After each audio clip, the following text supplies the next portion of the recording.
I think if I was to stress anything to the next generation of Upper Iowa students, be it the traditional or non-traditional students, it's to kind of,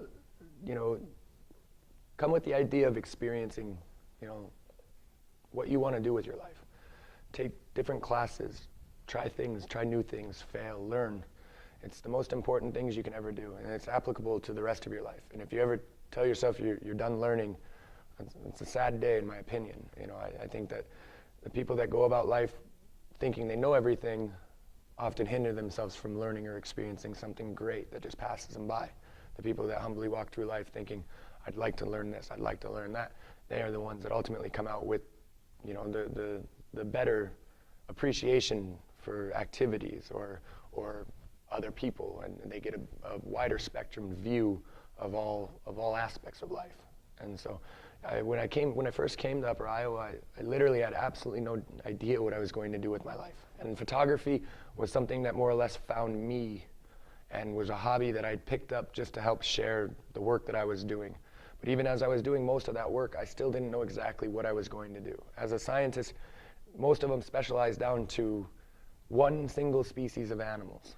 And that you can lose attention, you can lose your interest if you're forced to follow that route. So as I was working different jobs, I was seeing how these guys were, and I was telling myself, I'd kind of like to learn the big picture. I want to learn more as I can, and as I picked up the camera, it went from just capturing the turbical differences in toe pads of frogs all the way up to, how does that frog ultimately affect the widespread ecosystem that frog lives in. And he's an environmental indicator. What does he do? And then you start seeing, as you look outside the microscope, you start seeing the interspecific interactions between just that animal or the 2,000 species of birds that encompass the Western Hemisphere and how they play factor. And if one of those birds goes missing, that frog could have a hard time. And so there's just so much going on to kind of take it in that route. It all came from experience. It all came from looking at one angle and trying to follow that path, but then, being able to understand and identify that path might not be the most perfect path for you. So I'd consider myself a non-traditional student with the route that I had ended up taking, but it's also to understand that as you're growing, your interests, your abilities, your passions are all going to change, and you have to be able to figure out, identify, and follow that. Otherwise, you're just going to live a miserable life.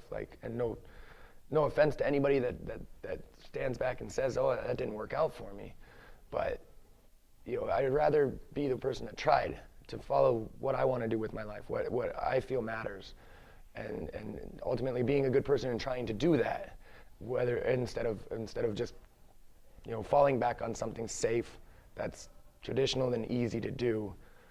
That anybody could say, well, I didn't make it as what I wanted to be, so I just did this, and that's how it went.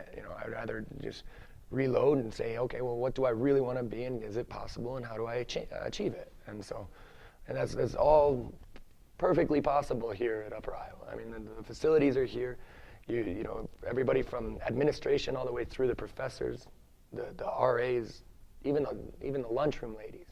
They all care about the people that come through these doors, and they all want to see them do well.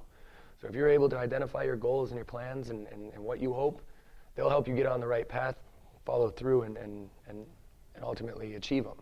And I can honestly say that I would not be where I am without the help from the professors that gave me the references, that lined me up with projects and showed me how to find and research and do what I was doing. And I'm forever indebted to them. They're some of the greatest people I've ever met. I always look forward to coming back here on homecoming or bar anniversary or the few festivals that Fayette hosts that give me reason to come back here and be able to share and see, what's going on and share what I'm doing. So.